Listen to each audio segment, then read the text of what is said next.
Welcome inside episode 531 of the Locked On Senators podcast. I'm Ross Levitan on the outskirts of enemy territory in Winnipeg, Manitoba, alongside Brandon Piller up in the Blue Mountains after the Ottawa Senators pulled away in the third period and doubled up the Montreal Canadiens 6-3.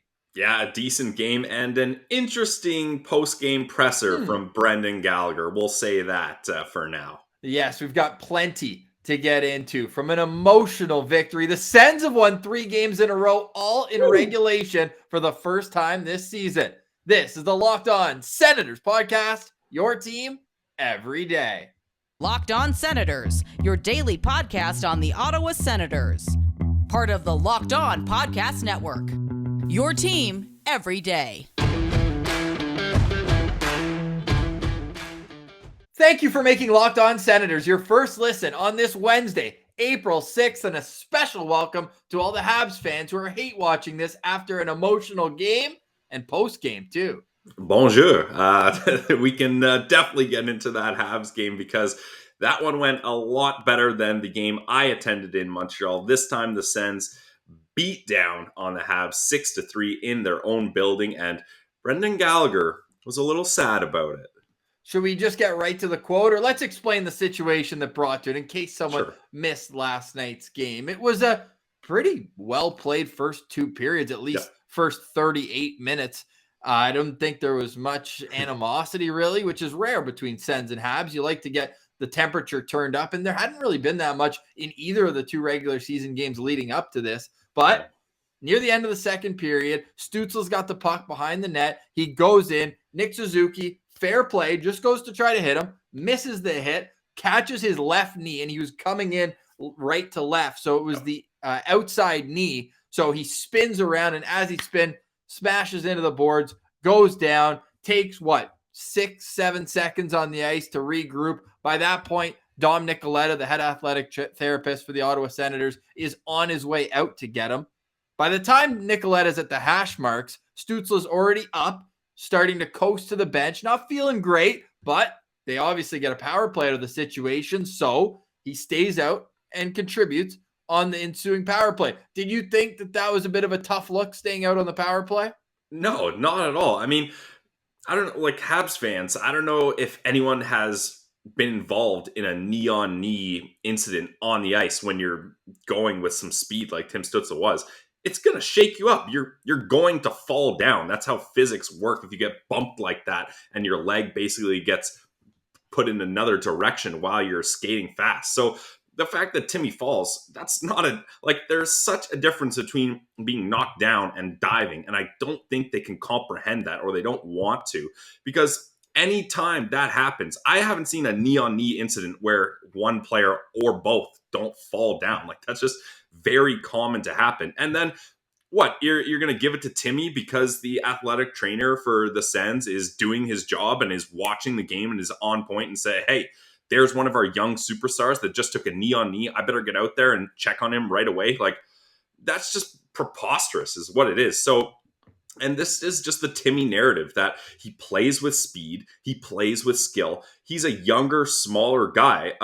Bigger players are going to take him down. And I don't think you ever see Timmy lying on the ice selling a call. He usually tries to get up and keeps playing and doesn't even usually chirp back much either, unless it's Gallagher just grabbing him and mauling him down to the ice. Then he's going to get back at him. So the narrative that Timmy's a diver is just so tired. And it's just fans being jealous that they don't have a superstar that can pull off what Timmy does. I won't hear Timmy's a diver and it comes from Brendan Gallagher of all people. That's why the irony of this is so funny, because he, I think I saw Matt Larkin of Hockey News tweet out that he's the number 1 player that draws penalties this season. So you're a victim of this yourself, embellishing calls and getting calls against you and probably going on the power play after as well. So his comments were just absolutely ridiculous. And I think he's going to regret what he said this morning. Well, there was also more to the situation before Brendan Gallagher had his post-game comments that we're going to get to. But the Montreal Canadiens have picked 3rd overall twice in the last 10 years. They drafted Jesperi Kotkaniemi, famously before Brady Tkachuk, another guy we're going to get to momentarily, and Alex Galchenyuk. So maybe there is a bit of jealousy that the Senators did hit on a third overall selection, a guy who's got 8 points in 7 career games at the Bell Center, and just minutes before the knee-on knee he took from Nick Suzuki extended his point streak to 4 games and now has 16 points in his last 16 games. Now, the narrative around him diving, I also laugh at it too, because a lot of people like to say the Sens build their teams based on toughness and not skill at all. And then they get a skill guy, and then people are complaining about the skill guy going down too easily when he's 188 pounds and 10 years younger than Brendan Gallagher, the guy who jumped him. Now, Timmy did get his stick up, but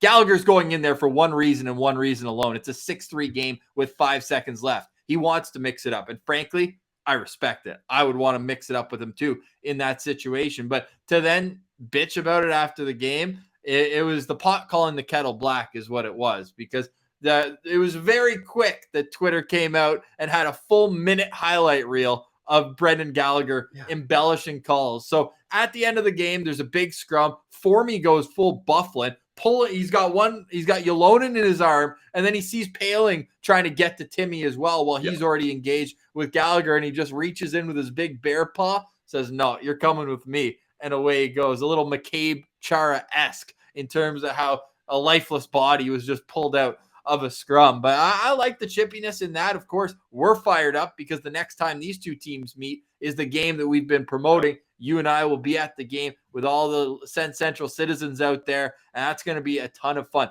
I think that ultimately Gallagher's comments, that I'll read the whole thing in a moment, it's good for the game. Like, think all the engagement, all the impressions that social media just blows up with, all these major outlets picking up a game between the 27th place team and the 32nd place team. Yeah. And that's what captured the hockey world on a night where the Toronto Maple Leafs blew another 5-1 lead. And people are talking about the Sens and Habs. So, you know what? I think it's great for the game. I think it's hilarious. I'll read the comments. Let me get the full quote here. I believe it was Arpan Basu who had that from Brendan Gallagher last night. Was it? Or no, it was Eric Engels from Sportsnet. So I'll just have to pull this up here. So full quote from, and you knew when Gallagher opened his mouth and in the tone where he said, "When I was 10 years old." And why does he go into like the Joker persona there? Like, he's so weird the way he's talking. You could tell that he's like being snide and trying to be condescending. Like, kids are watching. We're supposed to be role models. You're the biggest rat in the game. Don't talk to me about being a friggin' role model. Like, I laughed too. You mentioned it on your Twitter at Brandon Piller 1, where they posted Marty St. Louis press conference after the game. They posted David Savard. Thank God the Sens didn't sign him. What a bust that signing turned out to be after his cup run with Tampa last year. But this morning, they decided to post Brendan Gallagher. And Habs fans being like, "Oh, calm down. They were having internet issues." Where were the internet issues with Savard and St. Louis? And it was, look, I'm not trying to be big-headed here. I do have a blue check mark on Twitter, so I got some pull. But it was, Ross, it was 15 minutes after that tweet that, oh, weird, all of a sudden it's now on the website here. And Habs fans being like, "Oh, calm down. They always post the pressers the next day." They didn't post the pressers the next day for the two of the three in this one. So what is going on here? So I don't know. I just thought that was hilarious that he talks about the Sens being embarrassed when it kind of, maybe it's a coincidence, I don't know, but it kind of seems like the Habs were a little embarrassed by his quote there. Peer pressuring Pilsy with the blue check. Here's the full quote from Brendan Gallagher on Tim Stützle. "When I was 10 years old, our coach had a rule. If you lay Timmy on wasn't the ice," born when he was 10 years old also, just to put that in there. Good point. "If you lay on the ice and the trainers or if the coach had to come out to get you, you're too hurt to play 3 shifts minimum."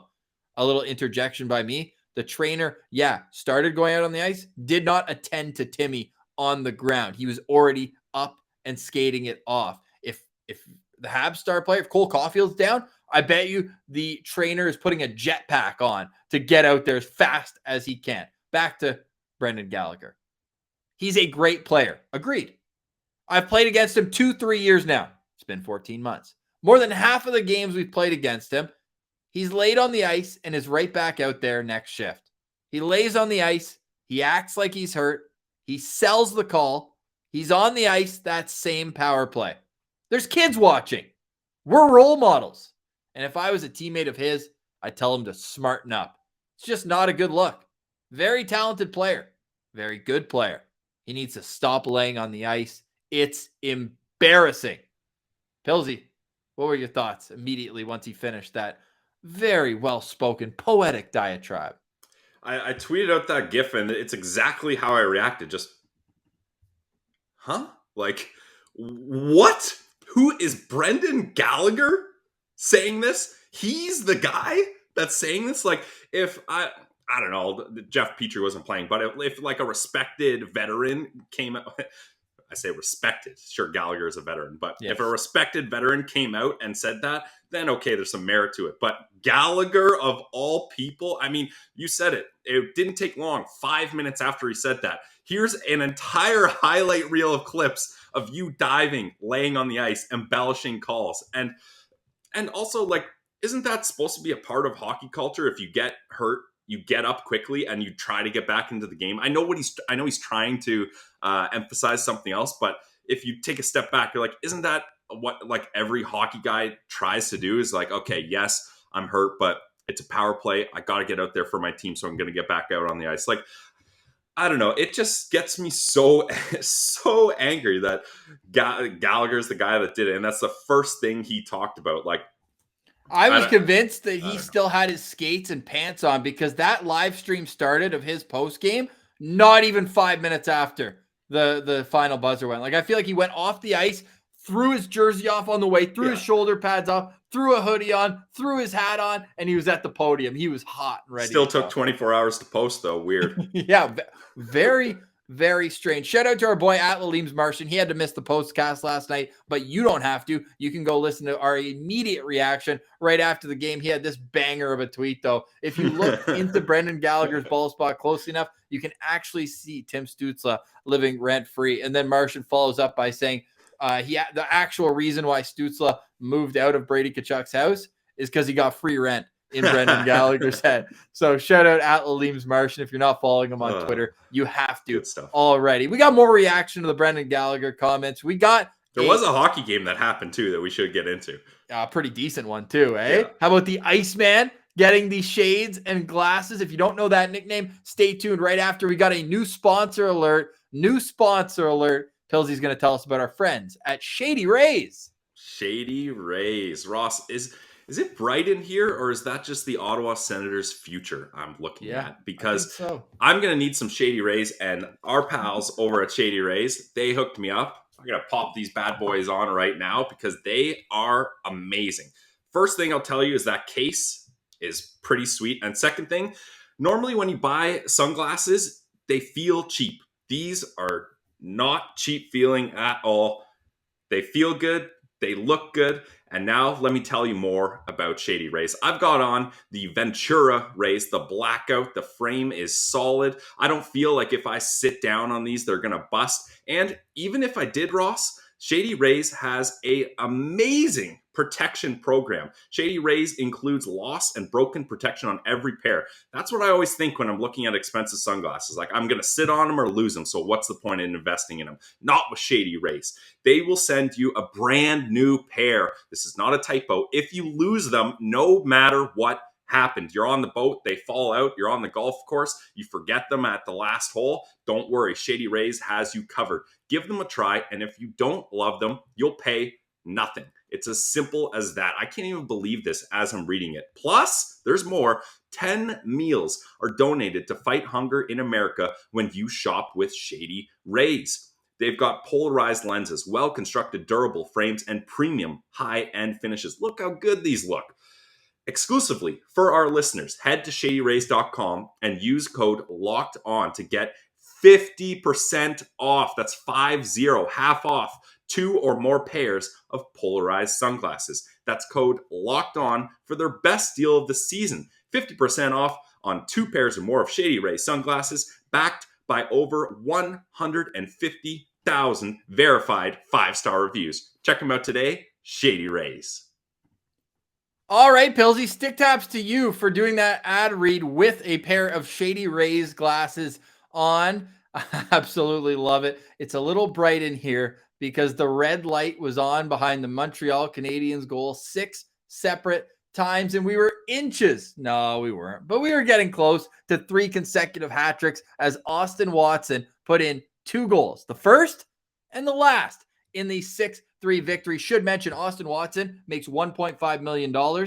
He's tied with Brendan Gallagher, who makes $6.5 million for the next 6 years in goals. They each have six this season. So stick taps to you, good sir. Now, with Brendan Gallagher's comments, and we will move on from them, but what are your thoughts? Because I don't think he's alone in thinking that Timmy does have a reputation. Like, how can he go about getting rid of that? Because like most stars, he's getting a little extra attention. And as Brady Tkachuk pointed out, the other team would be stupid not to give him a little extra attention, a little extra shot. But he's 4th in the league in drawn penalties. Do you worry that with a guy like Brendan Gallagher speaking out, and maybe it will empower others to do so if they don't like a play that Timmy does, do you think it could be a boy cried wolf situation at some point where something is going to happen to him and a call won't be had because other people around the league assume that he goes down too easily? Ross, we've seen it already. Like, how many tripping calls happen on Stützle and they don't get called? Probably because a veteran's yelling at the ref that he fell again. And the only reason Timmy falls in those situations is because he's going so damn fast. And yeah, he's smaller and younger. Like, think about Crosby. I'm not comparing Timmy to Crosby, but think about Crosby when he first got in the league. And he was having a tough time because players were, like Brady mentioned, they're going to go after your young, smaller stars.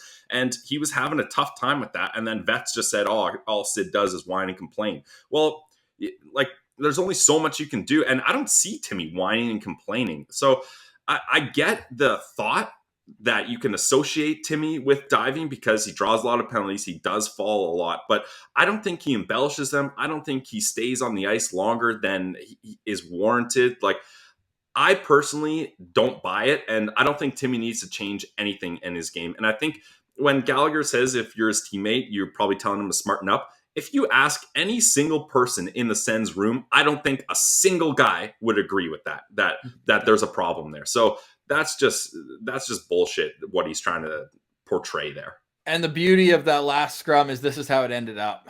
Yeah.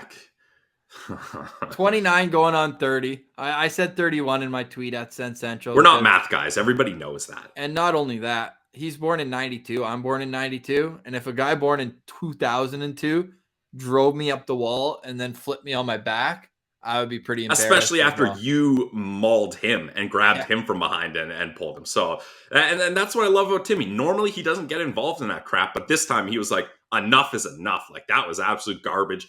Like, Timmy's wires crossed there. Like, the linesmen were trying to pull him off. Players, Formanton had to get involved and drag guys out of there. Like, Timmy was pissed, and rightfully so. So I have nothing but pride for how Tim Stützle has played, how he's handled this, and nothing but embarrassment for Brendan Gallagher, the Montreal Canadiens, and Montreal Canadian fans. I'm embarrassed for them, honestly.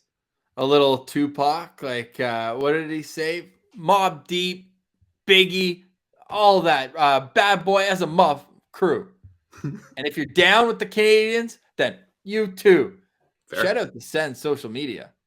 This, with the caption dub right after the win, was all time. That is understanding the assignment if you're the Ottawa Senators social media. Okay, let's get into the game. Enough of the extracurriculars, because this was an awesome game, back and forth. The rivalry game, heated. And when you have two teams at the bottom of the standings, you need a little emotion in the game. And that's how this one played out. I absolutely love to see it. And even though it was Brendan Gallagher that opened the scoring, 2.5 minutes in, he's right out front, gets a greasy one. He's kind of known. Yeah, that's as greasy as it gets. Sure, I agree with the call that shouldn't have been goaltender interference, but like, if Forsberg doesn't get bowled over there, and yes, I agree that Zub does angle the player into him, and it's not their fault. I'm not trying to say that at all.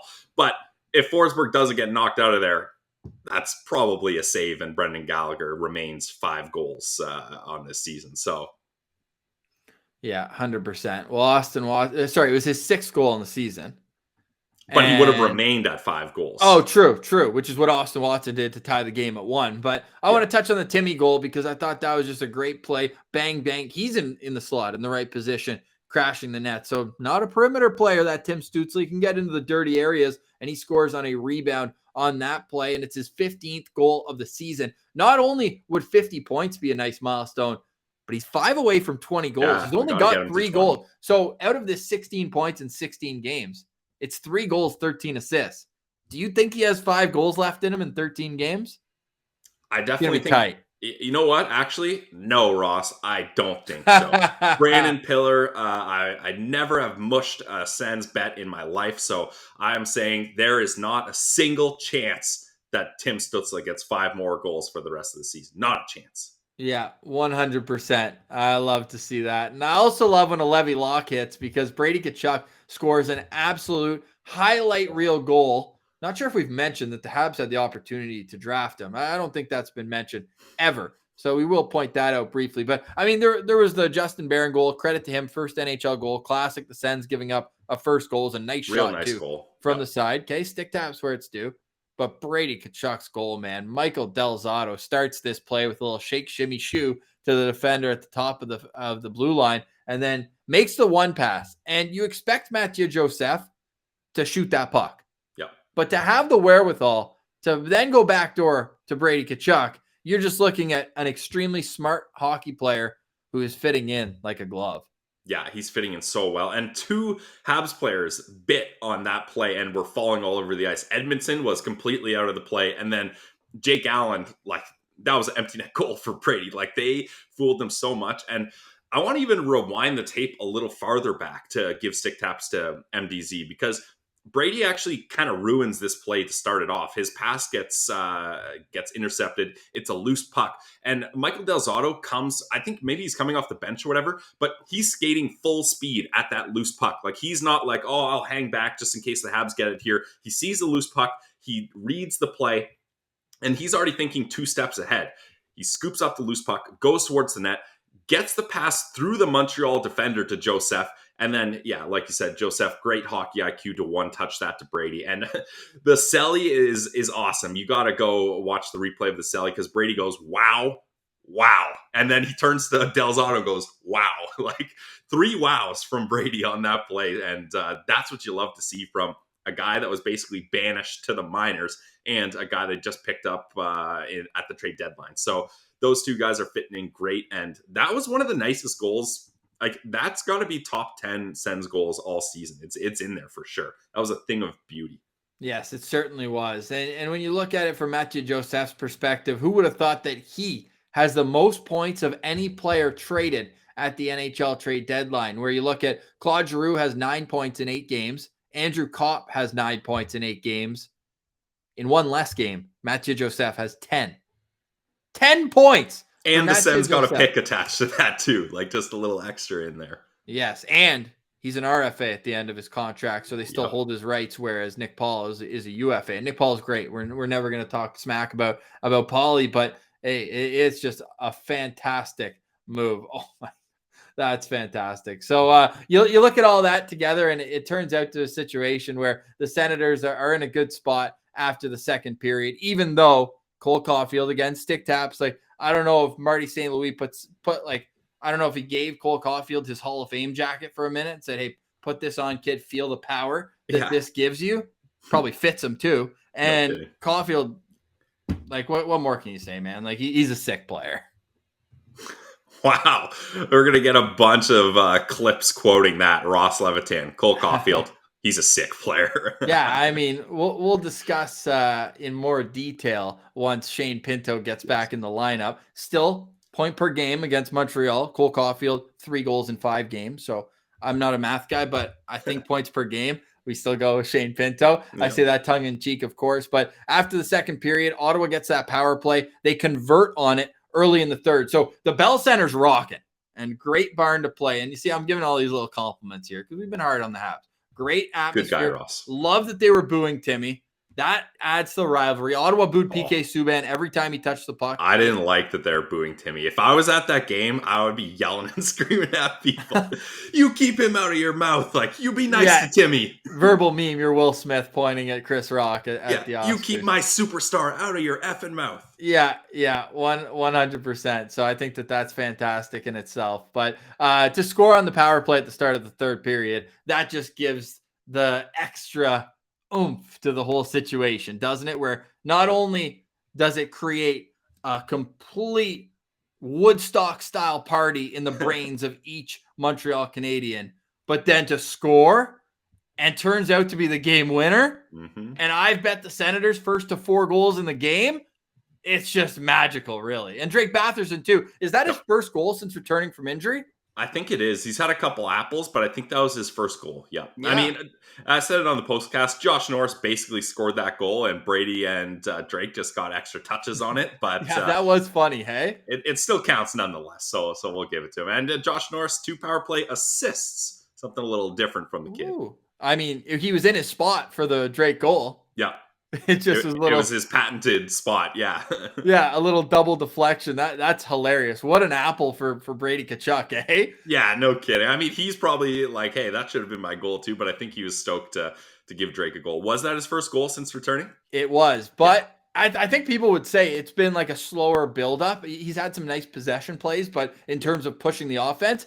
But he's still got 4 points in 5 games after a goal and an assist last night. So Drake Batherson remains a stud.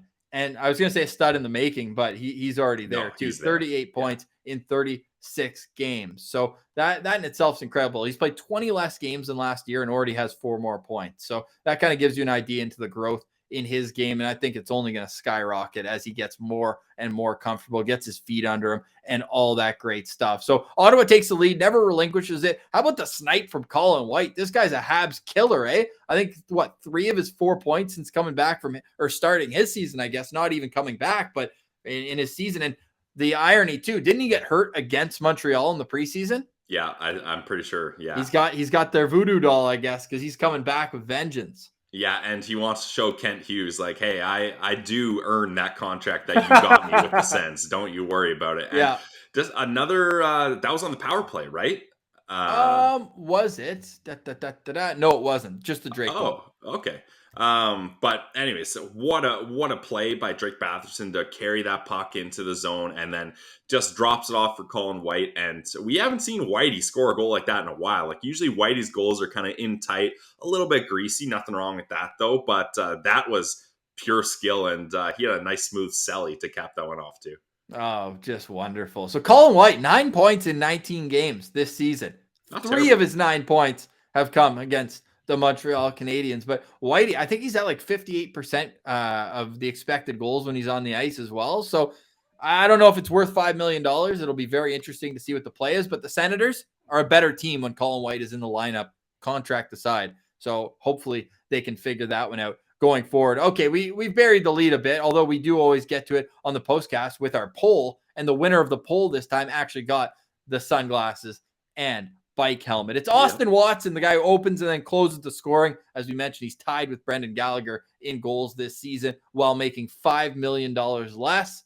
And if we're going on total contract, I think he's looking at about $30 million less going forward. And right now, tied in goals. But what can you say about what Austin Watson has brought over the last stretch? The offense has started to come out a bit as well with the goal in Detroit.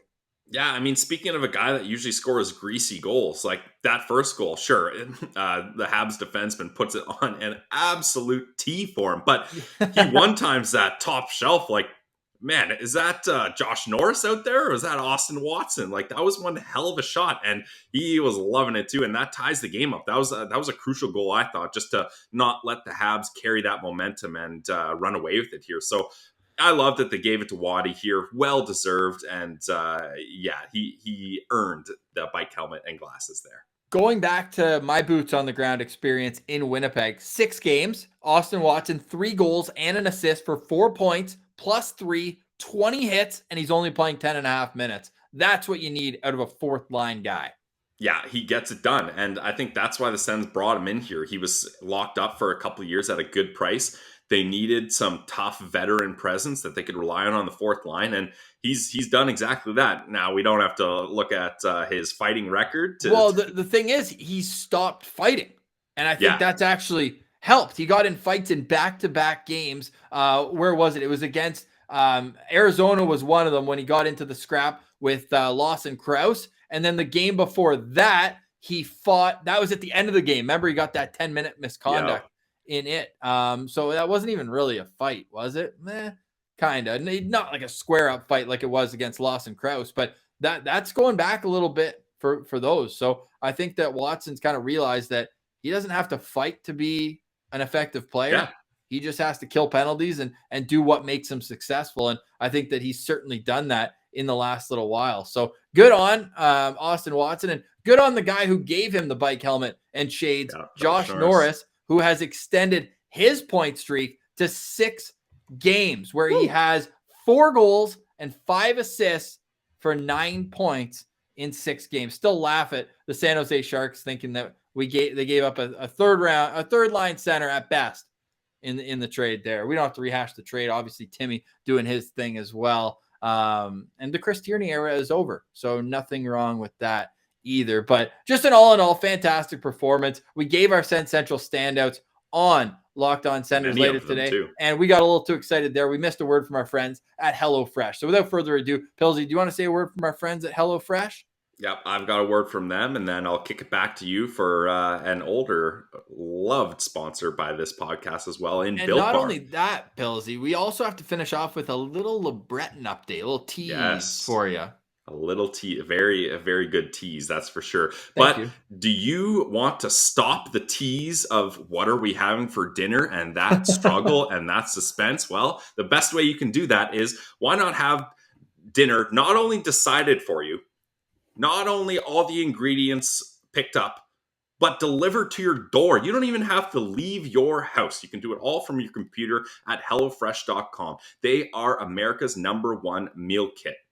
HelloFresh delivers pre-portioned ingredients to your door, including farm-fresh produce that arrives within a week, so you get convenience without skimping on quality. Skip the trip to the grocery store. Save the long waits in line. Don't go out for dinner too many times and spending all that money. Make great meals at home. HelloFresh offers the flexibility you need to easily customize your order online or in the app, and you can change your delivery day, your food preference, your plan size, or you could just skip a week if you want to. You're not locked in to some tough deadline where it's a black and white contract. You have control of when you want the meals. HelloFresh is 72% cheaper than a restaurant meal of the same quality, and you get to make it all in the comfort of your own home. You can save on average over $65 per month when you order HelloFresh instead of grocery shopping. That's money back in your pocket that you can use to go to Sens games, buy SensCentral Citizen merch maybe if you want. Ooh. HelloFresh offers over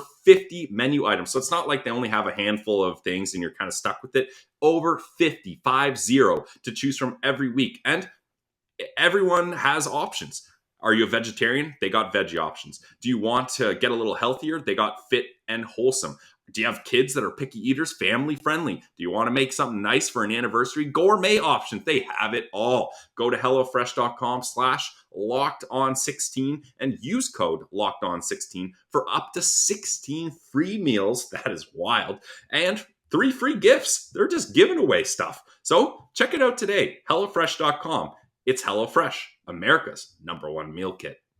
And Pillsy, our friends at Built Bar have been with us forever. We love Built Bar because the protein bar that tastes just like a candy bar. At Built Bar, they come in so many great flavors. It's hard to pick just one. That's why we always recommend the mixed box of Built Bar. You can find that on their website at built.com. Not only that, but they've got this new great item called Built Bar Puffs. It's the first ever protein-infused marshmallow. Yeah, you heard that right. A marshmallow full of protein. They're fluffy, they're marshmallowy, but they're not just a protein bar. They're also a treat, and they come in great flavors like cinnamon churro, coconut marshmallow, and they're all 100% covered in real chocolate. They're low in calorie, they're high in protein. You can replace your candy bars with these, and they are just better for you. But the beauty of Built Bar is that they also have the focus on how it tastes good first, and then they figure out how to make it a healthy treat. So go to built.com and check out all the Built Bar options available to you. And when you're at checkout, just use the code LOCKED15 and you'll get 15% off your next order, just like that. It's built.com,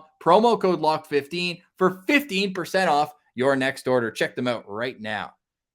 And if you want to advertise with Locked On Senators, you can absolutely do that. We're geared to a local audience, and the numbers back it all up. If you want more information, check us out on Twitter at SensCentral, on Instagram, lockedon.senators, or you can shoot us a message through our YouTube channel where we're free and available to subscribe there. Pilsy, 6-3 win, feeling good. Senators have wins in 3 consecutive games. Yes, they're all against bottom feeders, but it's also the first time they've had 3 regulation wins in quite some time. That's actually an understatement because it has to go back to last May when they won 3 straight games. To go back to when they won 4 straight games, it's April of 2017. Sheesh. Now, certain podcasts mentioned the Ottawa Senators have been rebuilding for 400 years, is the direct quote. It's probably close. Close. 5 years ago, they were in the conference finals, but I'll leave that for what it is. The beauty, though, is we're at the part of the rebuild where the players who are kicking the crap out of the Montreal Canadiens are the players who you expect to be here when the team is successful. 3 points for Brady Tkachuk, 2 points for Josh Norris, a goal for Tim Stützle, a goal and an assist for Drake Batherson. Colin White gets a goal as well. Eric Brandstrom mixes in an assist, and Mathieu Joseph with another multi-point night in his hometown. Laval kid gets it going as well. The Senators go 2 for 4 on the power play. Montreal goes 1 for 3. The Senators out-hit Montreal 30-15, and they outshot them 32-30. They even won the face-off battle, Pilsy, just barely, 51-49% there. What are your overall impressions of the game? What it means for the Senators going forward? They're taking on Nashville on Thursday, a team that just beat them pretty handily 4-1 just last week. Overall impressions of the game is it feels good to be entertained like this watching Sens hockey again. Like, these last 3 games have just been so much fun. The vibes have been at an all-time high. The postcasts have been great. We got some Brendan Gallagher controversy to stir up here. And this story isn't concluded. Like you said, they're playing again April 23rd. Get your tickets right now because that is going to be a barn burner of a game, and it's going to be at our barn at the CTC. Oh, it's going to be a fun one. Before we move on, just because you brought up Brendan Gallagher one more time, who got it worse? Who got it worse? I'm going to put out a poll right now. Who got it worse from Sens Twitter? Was it Brendan Gallagher or Aaron Dell?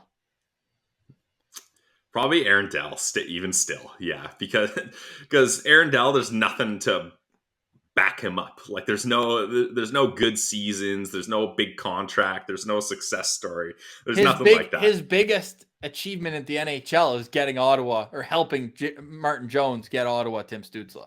Thank you for your service. Yes. And he's also not, and chances are will not, play an NHL game ever again.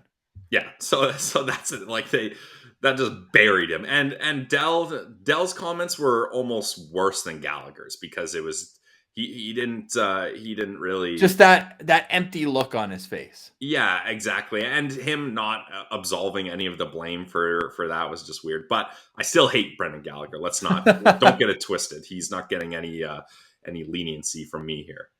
That's unbelievable. Great stuff. So go have your say on a little fun poll there on Twitter. Obviously, the vibes are at an all-time high, so you're going to want to follow at SensCentral on Twitter. A lot of people mentioning we're going to be pretty insufferable if the Senators have a good offseason. Yeah, definitely. Yeah, but that's a big if. The Sens have had great off seasons lately, but we can dream. Well, in a few off seasons, could we be talking about a move to LeBreton Flats? Pilsy, fill us in on Wayne Scanlon's report from today. Yeah, Wayne Scanlon, friend of the show. He's been on a couple times. He put out an article talking about a possible update on LeBreton Flats on Ottawa. Heard this before. Yeah, no kidding. But we also heard that this was now dead. Like, that there was no chance this was happening. And now, tomorrow, we're going to get an update. Now, I mean, it might just be a little sprinkle of a tease. I'm not expecting them to say the Senators are moving to LeBreton Flats or anything. I think they're just going to open the door again to start having those conversations. But That's massive. Like if LeBreton Flats can get done in time for this team to start making the playoffs and really change the atmosphere and the view that the local area and community has about this team and the arena it's in, that'll be huge. It would be absolutely huge. I just sit here and I stare with a little smirk because, of course, as someone who loves Ottawa as much as I do, I want to see that toxic wasteland in the most prime real estate in our entire country. Undeveloped real estate, I should clarify. Wow. I mean, it is. It's at the foot of Parliament Hill on the Ottawa River, separating Quebec and the nation's capital. And it's just sitting there. Yeah, it is weird. So there was a huge fire there. That's it, like burned down the whole neighborhood, basically. And it's just been sitting there for what, 60 years? Let's find out. LeBreton Flats fire. I feel like this is a spin-off of Noodle's Ottawa Facts. Yeah. The Great Fire of 1900. We remember it well. Brendan Gallagher was playing against Tim Stützle back then. Yeah, exactly.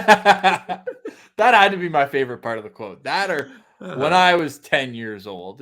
One of those two. But in the 1960s, expropriation occurred in order to make room for a redevelopment. They've been talking about redeveloping it since 1960, Pilsy. So that's why I sit here with kind of a dumb grin on my face, because I can picture going to the market, having a few drinks, maybe even walking towards Elgin and having a few pops at Sir John A or one of the spots there, and then walking down, even Preston. That would just connect all these neighborhoods together in Ottawa, and you get all the francophones who don't want to make the trip all the way out to Canada. They can even just park their car at Portage and then just walk across the bridge. So there's just so much good or potential to have at LeBreton Flats. So I'm cautiously optimistic. I'm ready to get hurt again.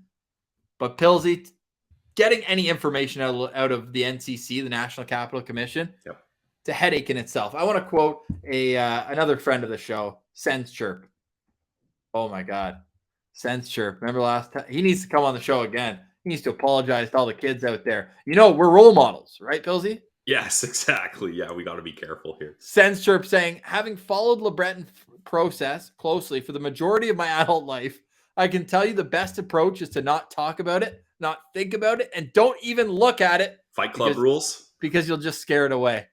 One day we'll walk by that perpetually vacant, toxic wasteland, and there will be people there clearly building a stadium, and we'll ask the NCC for comment, and they'll tell us to mind our own damn business. Yeah, that's the thing. Like, I don't want to blow this up and be like, it's happening like verbal meme, The Office, when they do the fire drill and what's the procedure? But we're not at that point yet. We're just now opening the door just a little, like the door behind me, just barely opened here. So that's a plus, because this team, sure, Mr. Melnick talked about he has a spot in Canada that can build a new arena.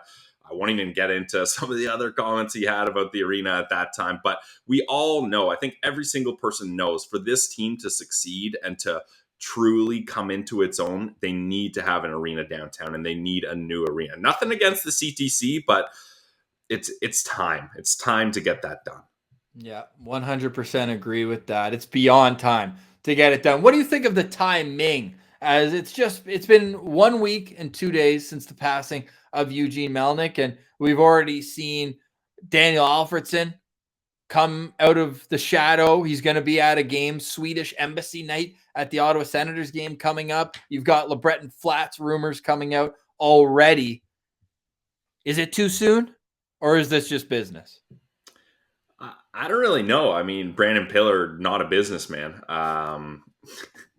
but I don't blame these parties for now being like, look, we've had interest all along. We were just shunned away by the previous owner, and I think all along there's been good intentions with Alfie, with the city, to work with the Ottawa Senators. It just didn't work for so many reasons, right? So I think now that maybe there's a new perspective, a new agenda by this team, they're saying, look, we want to make it clear we're still interested. We want to work on this. We want to work together. So maybe it's a little too soon, and and it's not the best look, but at least the roads are being paved to mend some relationships, and I'm always for that, right? Like, there's no need to burn bridges.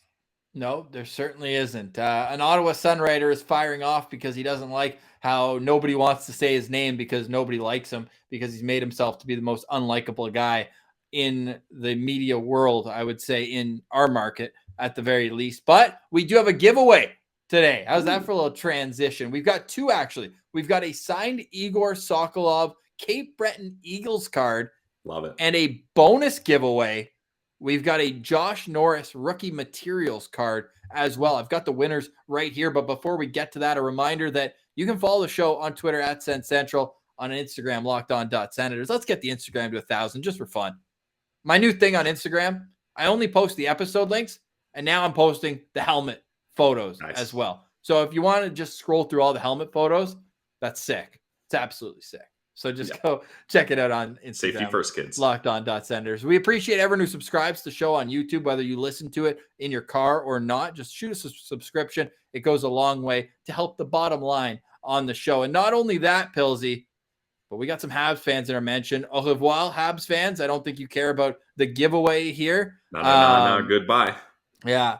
The screwdriver here. This is what happens when Tim falls down. There's just someone puts the screwdriver in between his legs. And why do you have a screwdriver in your hand while we're doing this podcast? It's a fiddler. For some reason on my microphone, the bottom of it, one of these screws came out. So I had to do a little home improvement last night. A do-it-yourselfer, just like rockauto.com always wants. Yeah, 100%. So that's why I need to call Rock Auto, because this thing doesn't take me too far. No doubt. But we do have these cards to give away, and we do have plenty more where it came from. Make sure everyone's following at Fighting Stützle on at Fighting Stützle on Twitter. Great guy doing all these giveaways, being very generous. And I think it's working out for everyone. So go shoot him a follow there at Fighting Stützle. The winners are, for the Josh Norris card, Robert Hill Jr. at Mountain Man 95. Woo! He is going to be the winner for that one. And for the Igor Sokolov card,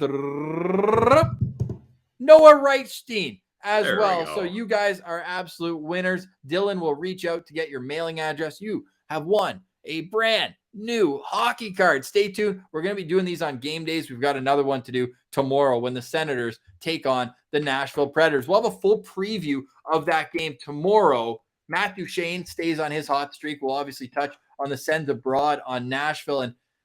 According to Daily Faceoff, back? He might be back. So we've got a little. Is the game in Ottawa tomorrow? I believe so. Yes, right? It is. Oh, okay, sick. We've got a great tribute video then coming for Mark Borowiecki, an absolute class act, one of the most fan favorite guys of all time to play for this organization. Still think number 90 looks ridiculous, Boro, no offense, but an absolute beauty for him. I'm sure he'll be emotional with it as well. It's a hometown game for him. He was in his garage in Canada working out when the Senators drafted him back in 2008. So he's in the organization for 12 years.